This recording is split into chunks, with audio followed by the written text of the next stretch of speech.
We have more for your ears only. I'm Catherine Herzog. I'm David Alpern with this quote from the news. It was too risky not to work because of the pressure on them from U.S. and European retailers. That was Dara O'Rourke, a UC Berkeley expert on workplace monitoring, on the collapse of a garment factory building in Bangladesh that killed more than 300 people and revived questions about government regulation of fire and building safety standards. In Texas, meanwhile, investigators are focusing on insufficient oversight of a fertilizer plant whose stockpile of dangerous ammonium nitrate exploded in a fire, devastating the little town of West and raising questions about the government oversight permitting development of homes and schools ever closer to the plant. Now this. This cake would have never been baked if it were not for autism. Which brings us back to the question of whether or not the world is better off with or without autism. I know that it is better with.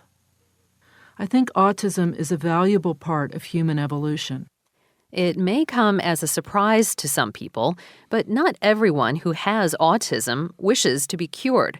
It's not an opinion often heard among the calls to raise funds to study the condition and its causes, especially these past few weeks of Autism Awareness Month. But then again, did we ever think to ask? In their new book, I Might Be You, an exploration of autism and connection, autistic mute Barb Rentenbach and her psychologist Lois Prislovsky give voice to the life within autism, offering insight and wisdom to families as well as hope and even a little humor to those on the autism spectrum themselves. The book is an extraordinary accomplishment, taking Barb 10 years to write as she picked out each individual letter through a unique therapeutic technique called facilitated communication.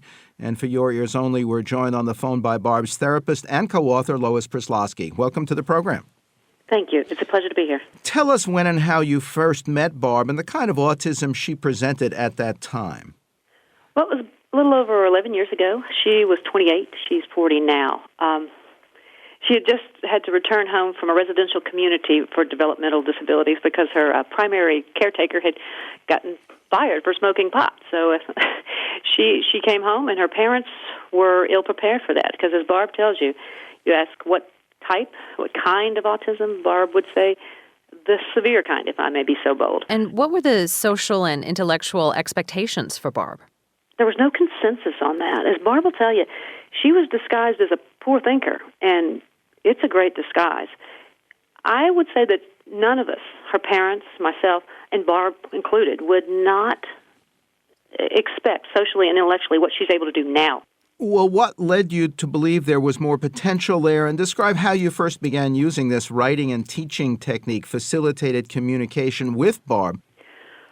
Well, when I met with the family, that was the only way she communicated. She touched letters on a letterboard, and that combined with her behaviors, which were a lot of puerile and infantile behaviors, that was it. Now, I was a new doc, and we were taught in grad school that facilitated communication is questionable. But I wasn't put off by that. I just realized that was going to be our starting point. So we started from what she knew. And how did we find out that her potential was much more? Well, the depth of her writing and the exquisite use of humor. Her perspectives were so fresh. And the tutors and myself, we didn't think of that. So, she writes in like sound bites often. And she would say things like, autism is my prism, not my prison.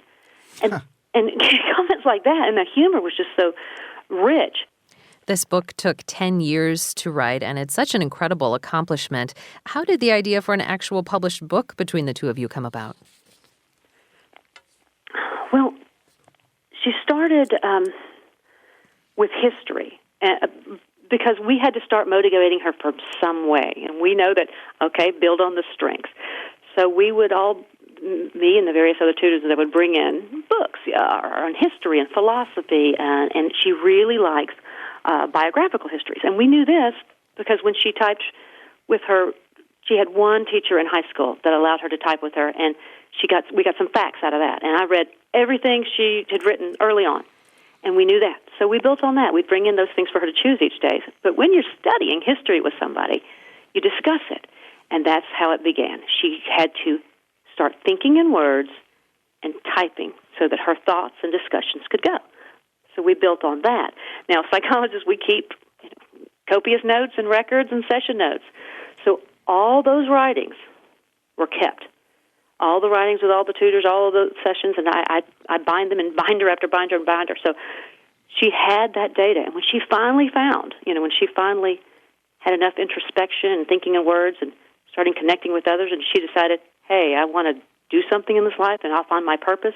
When she found her purpose, decided she wanted to be a writer and advocate, boom. That's when we were able to go back and start compiling all that data into a book. This is actually not her first book. She wrote a book that she's since pulled off the shelves because it's a learning experience like everything else. It came out like a magazine kind of format. And she's like, if I'd have known it was going to be so thin, I would have used bigger words. So she pulled it off, and truly, as a novice myself and trying to help her with this, her agreement with the publisher, she literally got pennies on the dollar for every sale, and that was not congruous with her goals. She's not a greedy person, but it is her goal to be able to support herself through writing and to help others. Well, so her 24/7 care, even now, requires resources. That was her goal, and that she wasn't going to get there from that point. So, well, this is an extraordinary story, but I wonder if you have a sense of just what proportion of those on the autism spectrum have this kind of potential, if only it could be unlocked. What proportion? I don't know. I think the best we can do is to help them find their voice.